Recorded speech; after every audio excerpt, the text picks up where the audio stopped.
As early as 1669, Rogwin the Elder had petitioned the Dutch West India Company for 3 armed vessels, in order to prosecute his discoveries in the Pacific Ocean. His project was favorably received, but a coolness in the relations between Spain and Holland forced the Batavian government to relinquish the expedition for a time. Upon his deathbed, Rogwin forced from his son Jacob a promise to carry the plan he had conceived into execution. Circumstances, over which he had no control, for a long time hindered the fulfillment of his promise. It was only after several voyages in the Indian seas, after having even been judge in the Batavian Justice Court, that at length Jacob Rogwin was in a position to take the necessary steps with the West India Company. We have no means of finding out Rogwin's age in 1721, or of ascertaining what were his claims to the command of an expedition of discovery. Most biographical dictionaries honor him with but a slight mention, perhaps of a couple of lines, and Fleurieu, in his learned and exhaustive account of the Dutch navigator, was unable to find out anything certain about him. Moreover, the narrative of the voyage was written not by Rogwin, but by a German named Behrens. We may therefore, with some justice, attribute the obscurities and contradictions of the particulars given, and their general want of accuracy, rather to the narrator than to the navigator. It even appears sometimes, and this is far from improbable, that Rogwin was ignorant of the voyages and discoveries of his predecessors and contemporaries. Upon the 21st of August, 1721, 3 vessels set sail from Texel under his command. They were the Eagle of 36 guns and with a crew of 111 men, the Tinehoven of 28 guns and men, Captain James Baughman, and the galley African of 14 guns and a crew of 60 men, Captain Henry Rosenthal. Their voyage across the Atlantic afforded no particulars of interest. Touching at Rio, Rogwin went in search of an island which he named Ox Magdalland, and which would appear to be the same as the land of the Virgin, Hawkins, Virginia, and the archipelago of the Falkland or Malouine Islands, unless indeed it was southern Georgia. Although these islands were then well known, it would appear that the Dutch knew little of their whereabouts, as after vainly seeking the Falkland Isles, they set to work to look for the island St. Louis, belonging to the French, apparently quite unaware that they belonged to the same group. There are few lands indeed which have borne so many different names as Pepys Isles, Conti Isles, and many which we need not mention. It would be easy to count up a dozen. After discovering, or rather noticing an island below the parallel of the Straits of Magellan, about 24 leagues from the American continent, of 200 leagues in circumference, which he named South Belgium, Rogwin passed through the Straits of Le Maire, or possibly was, carried by the current to 621 2 degrees of southern latitude. Finally, he regained the coast of Chile, and cast anchor opposite the island of Mocha, which he found deserted. He afterwards reached Juan Fernandez, where he met with the Tinehoven, from which he had been separated since the 21st of December. The vessels left this harbor before the end of March, and steered to the west-northwest, in search of the land discovered by Davis, between 27 degrees and degrees south. After a search of several days, Rogwin sighted an island upon the 6th of April, 1722, which he named Easter Island. We will not stop to enumerate the exaggerated dimensions claimed for this island by the Dutch navigator, nor to notice his observations of the manners and customs of the inhabitants. We shall have occasion to refer to them in dealing with the more detailed and reliable accounts of Cook and La Perouse. But, said Fleurieu, we shall vainly look in this narrative for any sign of learning on the part of Rogwin's sergeant major. After describing the banana, of which the leaves are 6 or 8 feet high, and 2 or 3 wide, he adds that this was the leaf with which our first parents covered their nakedness after the fall. And to make it clearer, further remarks that those who accept this view do so on account of this leaf being the largest of all the plants growing either in eastern or western countries, thereby plainly indicating his notion of the proportions of Adam and Eve. A native came on board the Eagle. He delighted everyone by his good humor, gaiety, and friendly demonstrations. In the morning, Rogwin distinguished an eager multitude upon the shore, which was adorned with high statues, who awaited the arrival of the strangers with impatient curiosity. For no discoverable purpose a gun was fired, one of the natives was killed, and the multitude fled in every direction, soon, however, to return in greater haste. Rogwin, at the head of 150 men, fired a volley, stretching a number of victims on the ground. Overcome with terror, the natives hastened to appease their terrible visitors by offering them all they possessed. Fleurieu is of opinion that Easter Island and Davis Land are not identical. But in spite of the reasons with which he supports his opinions, and the differences which he points out in the situation and description of the two islands, it is impossible to avoid the conclusion that Roggwin and Davis's discoveries are one and the same. No other island answering to the description is to be found in these latitudes, which are now thoroughly well known. A violent storm of wind drove Roggwin from his anchorage on the eastern side of the island and obliged him to make for the west-northwest. He traversed the sea called Mauvaise by Schouten, and having sailed 800 leagues from Easter Island, fell in with what he took to be the Isle of Dogs, so called by Schouten. Roggwin named it Karlshof, a name which it still retains. The squadron passed this island in the night without touching at it, and was forced in the following night, by the wind and adverse currents, to the midst of a group of low islands, which were quite unexpectedly encountered. The African was dashed against a coral rock, and the two consorts narrowly escaped the same fate. Only after 5 days of unceasing effort of danger and anxiety, the crew succeeded in extricating the vessels and in regaining the open sea. The natives of this group were tall, with long and flowing hair. They painted their bodies in various colors. It is generally agreed now to recognize in Roggwin's description of the Pernicious Islands the group to which Cook gave the name of Palliser Isles. On the morning succeeding the day in which he had so narrowly escaped the dangers of the Pernicious Islands, Roggwin discovered an island to which he gave the name of Aurora. Lying low, it was scarcely visible above the water, and had the sun not shone out, the Tinehoven would have been lost upon it. As night approached, new land was perceived, to which the name of Vesper was given, and it is difficult to decide whether or no it belonged to the Palliser group. Roggwin continued to sail between the 15th and th degrees, and was not long in finding himself, all of a sudden, in the midst of islands which were half submerged. As we approached them, says Behrens, we saw an immense number of canoes navigating the coasts, and we concluded that the islands were well populated. Upon nearing the land, we discovered that it consisted of a mass of different islands, situated close the one to the other, and we were insensibly drawn in amongst them. We began to fear that we should be unable to extricate ourselves. The admiral sent one of the pilots up to the lookout to ascertain how we could get free of them. We owed our safety to the calm that prevailed. The slightest movement of the water would have run our ships upon the rocks, without the possibility of assistance reaching us. As it was, we got away without any accident worth mentioning. These islands are 6 in number, all very pleasant, and taken together may extend some 30 leagues. They are situated 25 leagues westward of the Pernicious Islands. We named them the Labyrinth because we could only leave them by a circuitous route. Many authors identify this group with Byron's Prince of Wales Islands. Fleurieu holds a different opinion.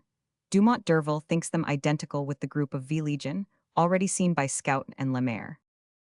After navigating for 3 days in a westerly direction, the Dutch caught sight of a beautiful island. Coconuts, palm trees, and luxuriant verdure testified to its fertility, but finding it impossible to anchor there, the officers and crews were obliged to visit it in well-armed detachments.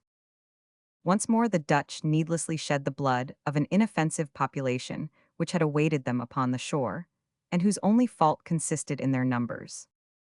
After this execution, worthy rather of barbarians than of civilized men, they endeavored to persuade the natives to return, by offering presents to the chiefs, and by deceitful protestations of friendship. But they were not to be deceived by the latter, and having enticed the sailors into the interior, the inhabitants rushed upon them and attacked them with stones. Although a volley of bullets stretched a number upon the ground, they still bravely persisted in attacking the strangers and forced them to re-embark, carrying with them their dead and wounded. Of course, the Dutch cried treason, not knowing how to find epithets strong enough for the treachery and disloyalty of their adversaries. But who struck the first blow? Who was the aggressor? Even admitting that a few thefts were committed, which is probable enough, was it necessary to visit them with so severe a punishment, to revenge upon an entire population the wrongdoing of a few individuals, who after all can have had no very strict notions of honesty? In spite of their losses, the Dutch called this island, in memory of the refreshment they had enjoyed there, Recreation Island. Roggwin gives its situation as below the 6th parallel, but his longitude is so incorrect that it is impossible to depend upon it. The question now arises, whether the captain should prosecute his search for the island Espirito Santo de Quiros in the west, or whether, on the contrary, he should sail northward and reach the East Indies during the favorable season. The Council of War, which Roggwin called to the consideration of this question, chose the latter alternative. The council chose the latter alternative. The council chose the latter alternative. The third day after this decision, 3 islands were simultaneously discovered. They received the name of Bauman, after the captain of the Tinehoven, who was the first to catch sight of them. The natives came round the vessels to traffic, whilst an immense crowd of the inhabitants lined the shore, armed with bows and spears. They were white-skinned and only differed from Europeans in appearance when very much tanned by the sun. Their bodies were not painted. A strip of stuff, artistically arranged and fringed, covered them from the waist to the heels. Hats of the same material protected their heads, and necklaces of sweet-smelling flowers adorned their necks. It must be confessed, says Behrens, that this is the most civilized nation, as well as the most honest, which we have met with in the southern seas. Charmed with our arrival, they received us like gods, and when we showed our intention of leaving, they testified most lively regrets. From the description, these would appear to have been the inhabitants of the Navigator's Islands. After having encountered the islands which Roggwin believed to be Coco and Trader Islands, already visited by Scout and Lemaire, and which Fleurieu, imagining them to be a Dutch discovery, named Roggwin Islands. After having caught sight of Tinehoven and Groning Islands, which were believed by Pinger to be identical with Santa Cruz of Mendana, the expedition finally reached the coast of New Ireland. Here the discoverers perpetrated new massacres. From thence they went to the shores of New Guinea, and after crossing the Moluccas, cast anchor at Batavia. There their fellow countrymen, less humane than many of the tribes they had visited, confiscated the 2 vessels, imprisoned the officers and sailors indiscriminately, and sent them to Europe to take their trial. They had committed the unpardonable crime of having entered countries belonging to the East India Company, whilst they themselves were in the employ of the West India Company. The result was a trial, and the East India Company was compelled to restore all that it had appropriated, and to pay heavy damages. We lose all sight of Roggwin after his arrival at Texel, upon the 11th July, 1723, and no details are to be obtained of the last years of his life. Grateful thanks are due to Fleurieu for having unraveled this chaotic narrative, and for having thrown some light upon an expedition which deserves to be better known. Upon the 17th of June, 1764, Commodore Byron received instructions signed by the Lord of the Admiralty. They were to the following effect: as nothing contributes more to the glory of this nation, in its character of a maritime power, to the dignity of the British Crown, and to the progress of its national commerce and navigation, than the discovery of new regions. And as there is every reason for believing in the existence of lands and islands in great numbers, between the Cape of Good Hope and the Straits of Magellan, which have been hitherto unknown to the European powers, and which are situated in latitudes suitable for navigation and in climates productive of different marketable commodities. And as moreover, His Majesty's Islands, called Pepys and Falkland Islands, situated as will be described, have not been sufficiently examined for a just appreciation of their shores and productions, although they were discovered by English navigators. His Majesty, taking all these considerations into account, and conceiving the existing state of profound peace, now enjoyed by his subjects especially suitable for such an undertaking, has decided to put it into execution. Upon what seaman would the choice of the English government fall? Commodore John Byron, born on the 8th of November, 1723, was the man selected.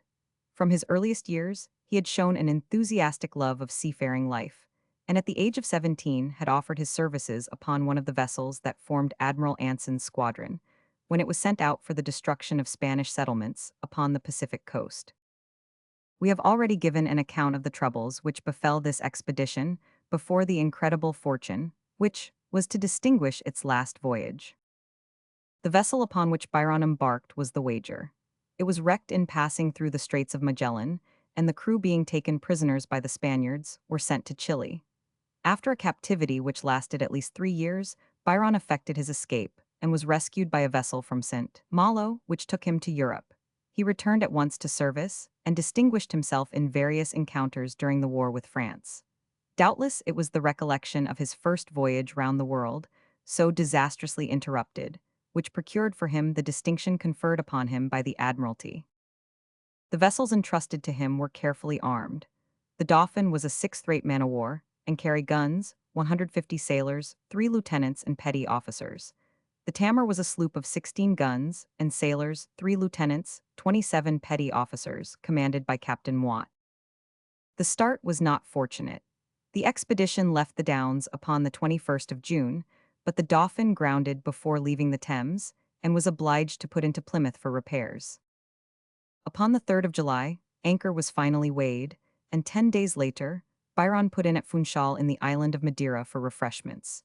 He was forced to halt again at Cape Verde Islands to take in water, that with which he was supplied having become rapidly wasted. Nothing further occurred to interrupt the voyage until the 2 English vessels sighted Cape Frio. Byron remarked a singular fact, since fully verified, that the copper sheathing of his vessels appeared to disperse the fish, which he expected to meet with in large quantities. The tropical heat and constant rains had struck down a large proportion of the crew, hence the urgent need of rest and of fresh victuals which they experienced. These they hoped to find at Rio de Janeiro, where they arrived on the 12th December. Byron was warmly welcomed by the viceroy and thus describes his first interview. When I made my visit, I was received in the greatest state. About 60 officers were drawn up by the palace. The guard was under arms. They were fine, well-drilled men. His Excellency, accompanied by the nobility, received me on the staircase. 15 salutes from the neighboring fort honored my arrival. We then entered the audience chamber, and after a conversation of a quarter of an hour, I took my leave and was conducted back with the same ceremonies. We shall see a little later how slightly the reception given to Captain Cook some years afterwards resembled that just related. The Commodore obtained ready permission to disembark his sick, and found every facility for revictualling. His sole cause of complaint was the repeated endeavor of the Portuguese to tempt his sailors to desert. The insupportable heat experienced by the crew shortened their stay at Rio. Upon the 16th of October, anchor was weighed, but it was 5 days before a land breeze allowed the vessels to gain the open sea. Up to this moment, the destination of the expedition had been kept secret. Byron now summoned the captain of the Tamar on board, and in the presence of the assembled sailors, read his instructions. These enjoined him not to proceed to the East Indies, as had been supposed, but to prosecute discoveries, which might prove of great importance to England in the southern seas. With this object, the Lords of the Admiralty promised double pay to the crew, with future advancement and enjoyments, if they were pleased with their services. The second part of this short harangue was the most acceptable to the sailors, and was received by them with joyous demonstrations. Until the 29th of October, no incident occurred in their passage. Upon that date, sudden and violent squalls succeeded each other and culminated in a fearful tempest, the violence of which was so great that the Commodore ordered 4 guns to be thrown overboard, to avoid foundering. In the morning, the weather moderated somewhat, but it was as cold as in England at the same time of year. Although in this quarter of the globe the month of November answers to the month of May, as the wind continued to drive the vessel eastward, Byron began to think that he should experience great difficulty in avoiding the east of Patagonia. Suddenly, upon the 12th of November, although no land was marked on the chart in this position, a repeated cry of "Land, land ahead," arose. Clouds at this moment obscured almost the entire horizon, and it thundered and lightened without intermission. It seemed to me, says Byron, that what had at first appeared to be an island was really 2 steep mountains, but upon looking windward it was apparent that the land which belonged to these mountains stretched far to the southeast. Consequently, he steered southwest. I sent some officers to the masthead to watch the wind and to verify the discovery. They unanimously asserted that they saw a great extent of country.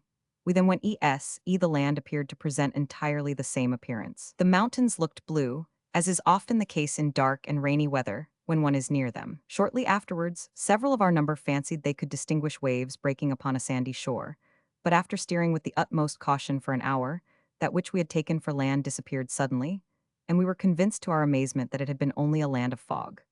I have passed all my life at sea, continues Byron, since I was 27, but I never could have conceived so complete and sustained an illusion.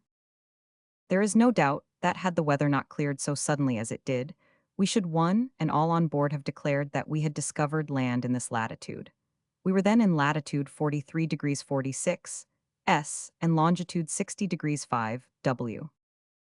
The next morning a terrible gale of wind arose, heralded by the piercing cries of many hundred birds flying before it. It lasted only 20 minutes, sufficiently long, however, to throw the vessel on its beam end before it was possible to let go the halyards. At the same moment, a blow from the sheet of the mainsail overthrew the first lieutenant and sent him rolling to a distance, while the mizzenmast, which was not entirely lowered, was torn to pieces. The following days were not much more favorable. Moreover, the ship had sunk so little that she drifted away as the wind freshened. After such a troublesome voyage, we may guess how gladly Byron reached Penguin Island and Port Desire on the 24th of November. But the delights of this station did not by any means equal the anticipations of the crew. The English sailors landed and upon advancing into the interior, met only with a desert country and sandy hills without a single tree. They found no game, but they saw a few guanacos too far off for a shot. They were, however, able to catch some large hares, which were not difficult to secure. The seals and sea birds, however, furnished food for an entire fleet. Badly situated and badly sheltered, Port Desire offered the further inconvenience that only brackish water could be procured there. Not a trace of inhabitants was to be found. A long stay in this place being useless and dangerous, Byron started in search of Pepys Island on the 25th. The position of this island was most uncertain. Halley placed it 80 degrees east of the continent. Cowley, the only person who asserted that he had seen it, declared it was about 47 degrees latitude, but did not fix its longitude.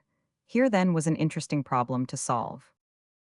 After having explored to the N, to the S, and to the E, Byron, satisfied that this island was imaginary, set sail for the Sebaldines, in haste to reach the first possible port where he could obtain food and water, of which he had pressing need. A storm overtook him, during which the waves were so terrific that Byron declared he had never seen them equaled, even when he doubled Cape Horn with Admiral Anson. This danger surmounted, he recognized Cape Virgin, which forms the northern entrance to the Straits of Magellan. As soon as the vessels neared the shore, the sailors distinguished a crowd of men on horseback, who set up a white tent and signed to them to land. Curious to see these Patagonians, about whom preceding navigators had so disagreed, Byron landed with a strong detachment of armed soldiers. He found nearly 500 men, most of them on horseback, of gigantic stature, and looking like monsters in human shape. Their bodies were painted in the most hideous manner, their faces traced with various colored lines, their eyes encircled with blue, black, or red, so that they had the appearance of wearing enormous spectacles. Almost all were naked, with the exception of a skin thrown over their shoulders, the wool inside, and a few of them wore boots. Truly a singular costume, primitive and not expensive. Most of them on horseback. Most of them on horseback. With them were numbers of dogs and of very small horses, excessively ugly, but not the less extremely swift. The women rode on horseback like the men without stirrups, and all galloped on the shore, although it was covered with immense stones and very slippery. The interview was friendly. Byron distributed numbers of toys, ribbons, glass trinkets, and tobacco to the crowd of giants. As soon as he had brought the Dauphin to the wind, Byron entered the Straits of Magellan with the tide. It was not his intention to cross it, but merely to find a safe and commodious harbor, where he might secure wood and water before starting in his search for the Falkland Islands. On leaving the second outlet, he met with St. Elizabeth, St. Bartholomew, and St. George Islands and Sandy Point. Near the last he found a delicious country, springs, woods, fields covered with flowers, which shed an exquisite perfume in the air. The country was swarming with hundreds of birds, of which one species received the name of the painted goose, from the exceeding brilliancy of its plumage. But nowhere could a spot be found where the ship's boat could approach without extreme danger. The water was shallow everywhere and the breakers were heavy. Fish of many kinds, more especially mullets, geese, snipe, teal, and other birds of excellent flavor, were caught and killed by the crew. Byron was obliged to continue his voyage to Port Famine, which he reached on the 27th of December. We were sheltered from all winds, he says, with the exception of the southeast, which rarely blows, and no damage could accrue to vessels which might be driven on shore in the bay, because of the profound calm that prevails. Wood enough floated near the shore to stock 1,000 vessels, so we had no need to go and cut it in the forest. The river Seger ran at the bottom of the bay, the water of which is excellent. Its banks are planted with large and beautiful trees, excellent for masts, parrots, and birds of brilliant plumage thronged the branches. Abundance reigned in Famine Port during Byron's stay. As soon as his crew were completely recovered from their fatigue and the ships well provisioned, the Commodore, on the 5th of January, 1765, resumed his search for the Falkland Islands. 7 days later, he discovered a land in which he fancied he recognized the islands of Sebald de Wert. But upon nearing them, he found that what he had taken for 3 islands was, in reality, but one, which extended far south. He had no remaining doubt that he had found the group marked upon the charts of the time as New Ireland, 51 degrees south latitude, and degrees 32 west longitude. First of all, Byron steered clear of them, fearing to be thrown upon a coast with which he was unacquainted, and after this summary bearing, a detachment was selected to skirt the coast as closely as possible and look for a safe and commodious harbor, which was soon met with. It received the name of Port Egmont, in honor of Earl Egmont, First Lord of the Admiralty. I did not expect, says Byron, that it would be possible to find so good a harbor. The depth was excellent, the supply of water easy. All the ships of England might be anchored there in shelter from winds.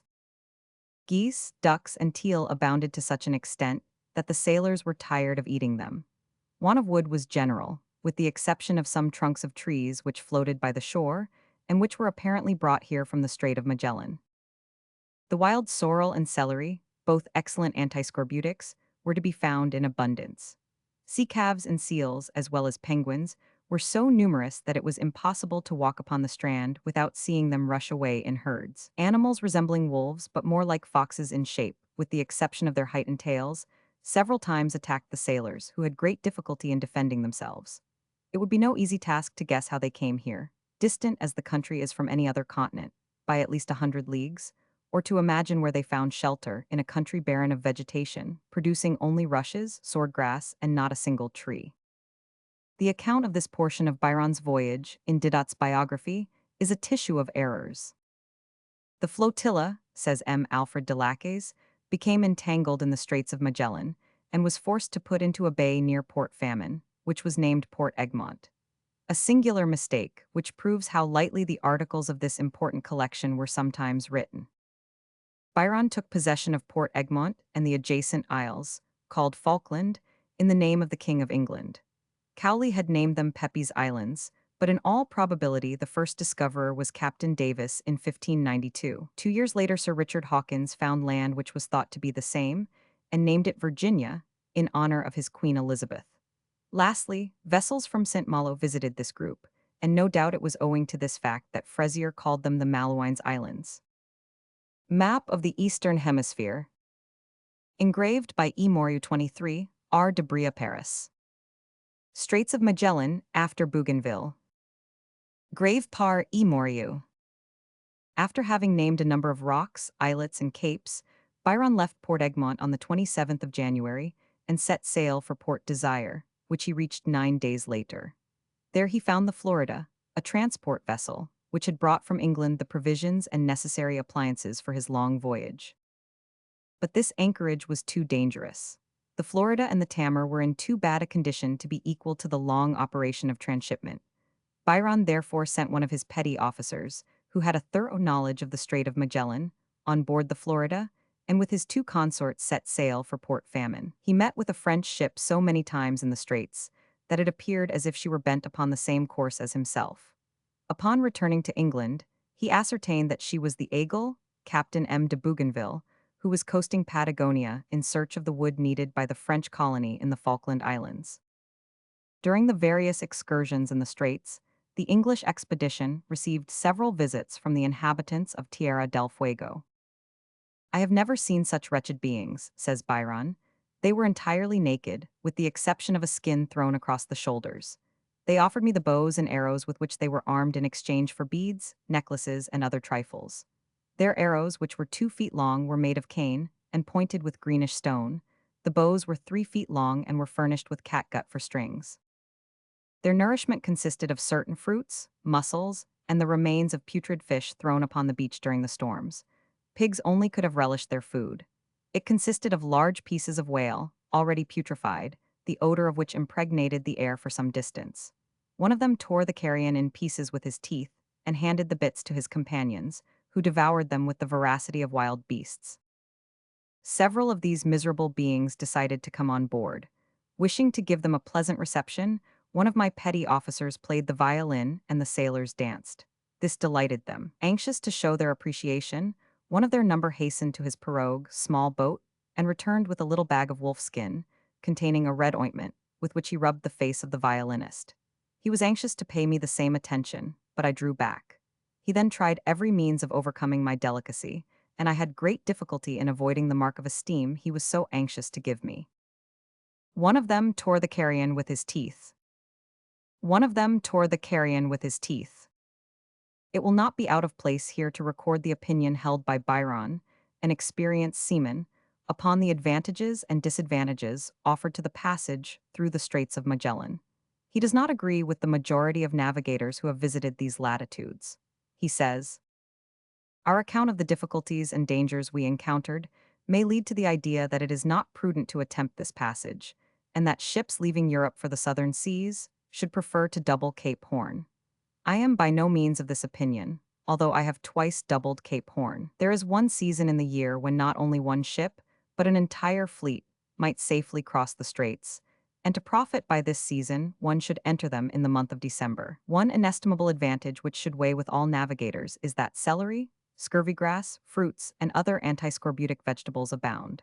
Such obstacles as we encountered, and which delayed us from the 17th of February till the 8th of April in the Straits, were mainly due to the equinoctial season, a season which is invariably stormy, and which more than once tried our patience. Until the 26th of April, the day upon which they found Massafuro, belonging to the Juan Fernandez group, Byron had sailed to the NW. He hastened to disembark several sailors, who after obtaining water and wood chased wild goats, which they found better flavored than venison in England.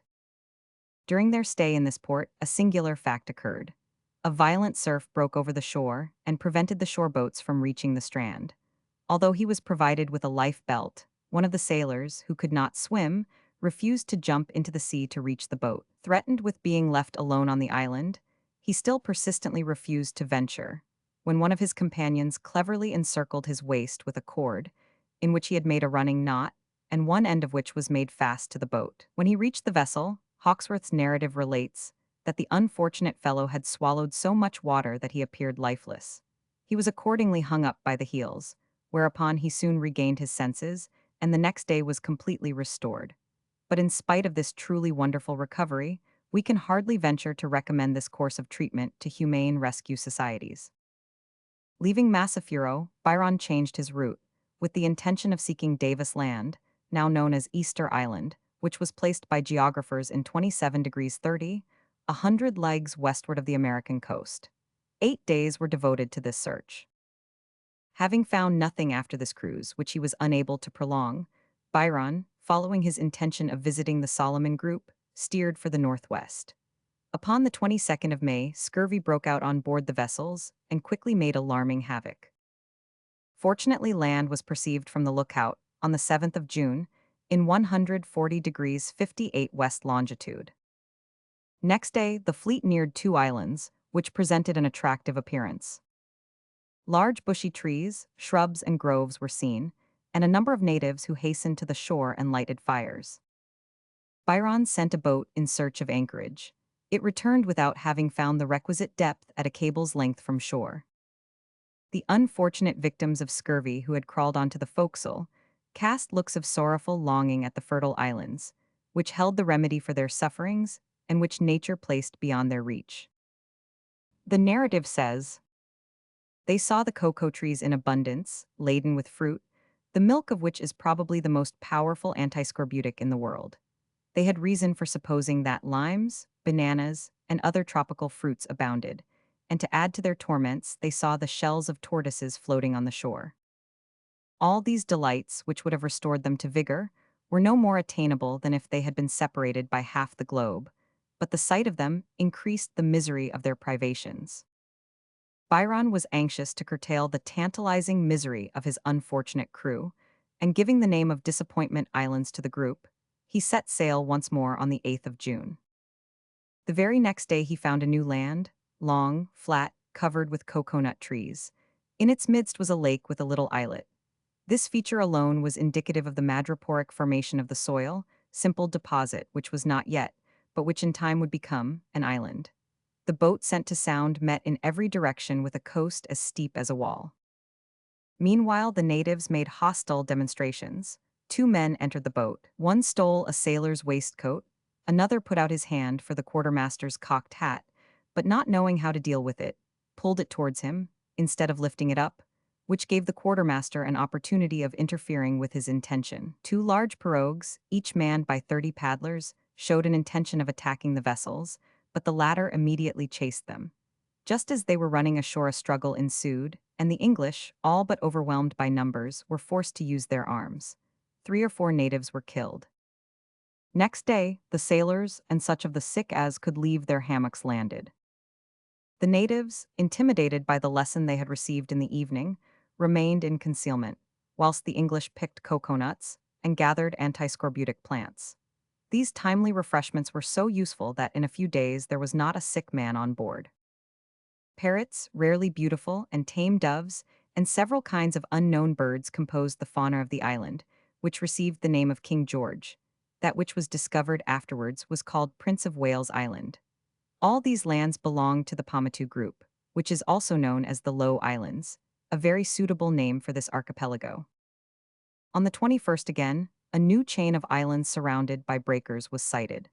Byron did not attempt a thorough investigation of these, as to do so he would have incurred risks out of proportion to the benefit to be gained. He called them the dangerous islands. 6 days later, Duke of York Island was discovered. The English found no inhabitants, but carried off 200 coconuts, which appeared to them of inestimable value.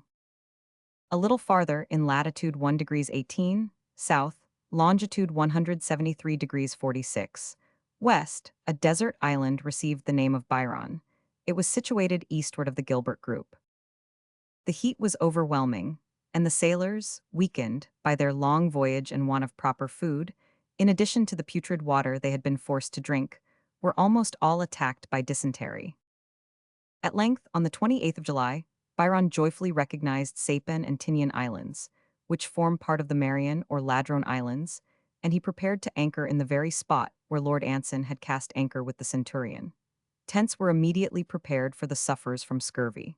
Almost all the sailors had been attacked by this terrible disease, many even had been at the point of death. The captain undertook to explore the dense wood which extended to the very edge of the shore, in search of the lovely country so enthusiastically described in the account written by Lord Anson's chaplain. How far were these enchanting descriptions from the truth? Impenetrable forests met him on every side, overgrown plants, briars, and tangled shrubs, at every step caught and tore his clothes. At the same time, the explorers were attacked and stung by clouds of mosquitoes. Game was scarce and wild, the water detestable. The roadstead was never more dangerous than at this season. The halt was made, therefore, under unfortunate auspices. Still, in the end, limes, bitter oranges, coconuts, breadfruits, guavas, and others were found. But although these productions were beneficial to the invalids, who were shortly restored to vigor, the malarious atmosphere caused such violent fever that 2 sailors succumbed to it. In addition, the rain fell unceasingly and the heat was overpowering. Byron says that he never experienced such terrific heat, even in his visits to the coast of Guinea, the East Indies, or St. Thomas Island, which is immediately below the equator. Fowls and wild pigs, which weighed about 2 cwt. Each were easily procurable, but had to be eaten immediately, as in less than an hour decomposition took place. Lastly, the fish caught upon this shore was so unwholesome that even those who ate it in moderation became dangerously ill and risked their lives. After a stay of 9 weeks, the 2 ships, amply provisioned, left the port of Tinian.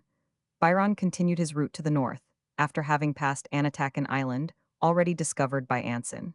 He hoped to meet the N.E. monsoon before reaching the Bashies, which form the extreme north of the Philippines. Upon the 22nd, he perceived Grafton Island, the most northerly of this group, and upon the 3rd of November he arrived at Timon, which had been mentioned by Dampier as a favorable place for procuring provisions. The natives, however, who are of Malay descent, refused the offer of hatchets, knives, and iron instruments in exchange for fowls. They demanded rupees. Finally, they accepted some handkerchiefs in payment of a dozen fowls, a goat, and its kid. Fortunately, fish was abundant, as it would have been impossible to procure fresh victuals. Byron set sail once more on the 7th November, past Pulo Condor at a distance, stopped at Pulo Tea, where he encountered a vessel bearing Dutch colors, but which was manned entirely by Malays. Reaching Sumatra, he explored the coast and cast anchor at Batavia, the principal seat of Dutch power in the East Indies, on the 20th November. At this time, there were more than 100 ships, large and small, in this roadstead, so flourishing was the trade of the East India Company at this epoch. The town was at the height of its prosperity. Its large and open thoroughfares, its admirable canals, bordered by pine trees, its regular buildings, singularly recalled the cities of the Netherlands. Portuguese, Chinese, English, Dutch, Persians, Moors, and Malays mixed in the streets and transacted business. Fetes, receptions, gaieties of every kind impressed newcomers with a high idea of the prosperity of the town and contributed to make their stay a pleasant one. The sole drawback, and it was a serious one to cruise after so long a voyage, was the unhealthiness of the locality, where endemic fevers abound. Byron, being aware of this, hurried the embarkation of his provisions and set sail after an interval of 12 days. Short as their stay had been, it had been too long. The fleet had scarcely reached the Strait of the Sound before a malignant fever broke out among the crew, disabling half their number and ending in the death of 3 sailors. After 48 days' navigation, Byron perceived the coast of Africa and cast anchor 3 days later in Table Bay. Cape Town furnished all that he could require. Provisions, water, medicines were all shipped with a rapidity which sufficiently indicated their anxiety to return, and once more the prow of the vessel was directed homewards. 2 incidents occurred on the passage across the Atlantic, thus described by Byron. Off St. Helena, in fine weather, and with a favorable wind, the vessel, then at a considerable distance from land, received a shock which was as severe as if she had struck on a rock. Its violence so alarmed us that we all ran to the bridge. Our fears were dissipated when we saw the sea tinged with blood to a great distance. We concluded that we had come in contact with a whale or a grampus, and that our ship had apparently received no damage, which was true. A few days later, however, the Tamar was found to be in such a dilapidated state, such grave injuries were discovered in her rudder, that it was necessary to invent something to replace it, and to enable her to reach the Antilles, it being too great a risk to allow her to continue her voyage. Upon the 9th of May, 1766, the Dauphin anchored in the Downs, after a voyage round the world which had lasted for 23 months. This was the most fortunate of all the circumnavigation voyages undertaken by the English. Up to this date, no purely scientific voyage had been attempted. If it was less fruitful of results than had been anticipated, the fault lay not so much with the captain as with the lords of the Admiralty. They were not sufficiently accurate in their instructions, and had not taken the trouble, as was done in later voyages, of sending special professors of the various branches of science with the expedition. Full justice, however, was paid to Byron. The title of admiral was conferred on him, and an important command in the East Indies was entrusted to him. But we have no interest in the latter part of his life, which ended in 1786, and to that, therefore, we need not allude. Chapter 2. Wallis and Carteret, preparations for the expedition, difficult navigation of the Strait of Magellan, separation of the Dauphin and the Swallow, Whitsunday Island, Queen Charlotte's Island, Cumberland, Henry Islands and C. Tahiti, Howe, Boscon and Keppel Islands, Wallis Island, Batavia, the Cape, the Downs discovery of Pitcairn, Osnaburg and Gloucester Islands by Carteret, Santa Cruz Archipelago, Solomon Islands, St. George's Canal and New Ireland, Portland and Admiralty Islands, Batavia and Macassar, meeting with Bougainville in the Atlantic.